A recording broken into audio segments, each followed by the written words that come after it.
Several years ago, when I was a senior in college, thanks to the advice of one of my mentors, I came up with a financial finish line, and that changed my actions going forward.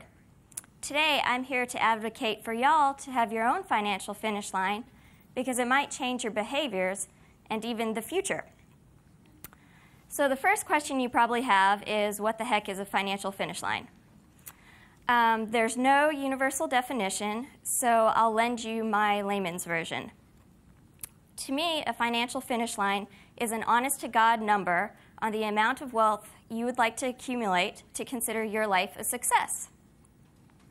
I recommend that this be a specific number versus a range because it's easier to fudge with a range and there's more ambiguity on whether you've actually crossed the finish line. The next question you probably have is, why do I even need a financial finish line? And that is best explained through a true story that I'll share with you. So, authors Kurt Vonnegut and Joseph Heller were at a dinner party thrown by a hedge fund manager. Vonnegut informed Heller that the hedge fund manager makes more money in a single day than Heller made off of all the royalties of Catch-22. Heller responded, "Well, that's okay, because I have something he will never have." And that is enough. If you don't have a financial finish line, how will you ever know how much enough is for you?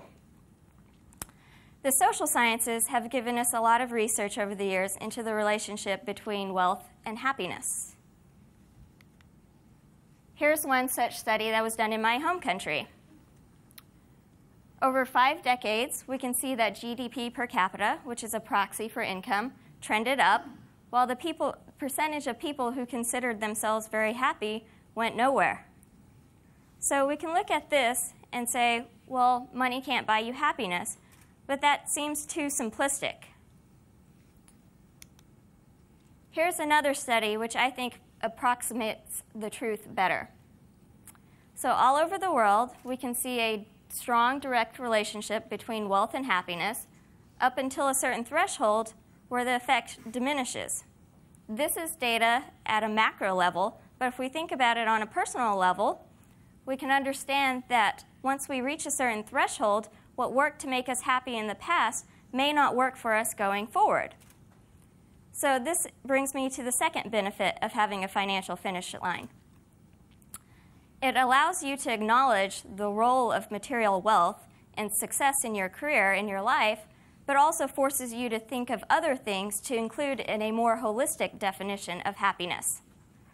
So for some people, this may be spending more time with loved ones and engaging in their community. This could also mean giving back to causes that matter.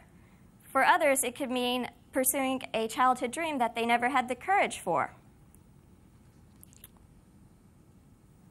The last benefit of having a financial finish line is that it prevents the keeping up with the Joneses mentality.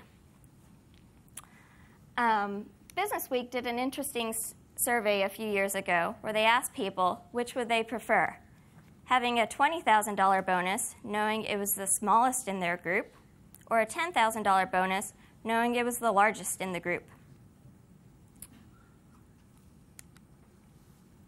A surprising 41% preferred the smaller bonus. So this helps us to understand, as humans, we don't think of wealth in terms of absolute terms solely. We also think of it in relative terms. I remember a few years ago, I once made an offhand comment comparing one of my achievements to another individual's. My college roommate Holly called me out on it, and she said something profound that has always stuck with me. She said that comparison is the thief of joy, and I think that's the problem with the keeping up with the Joneses mentality. If you having a financial finish line as an anchor diffuses the likelihood that you'll get caught up in the my house is bigger than your house game, and it allows you to focus on achieving your own goal and providing for your family. So I hope this concept of a financial finish line is a practical tool that you can adopt in your own lives. If anything, I'll testify that it's made me worry less about living my life of success and allowed me to focus on living my life of significance. Thank you.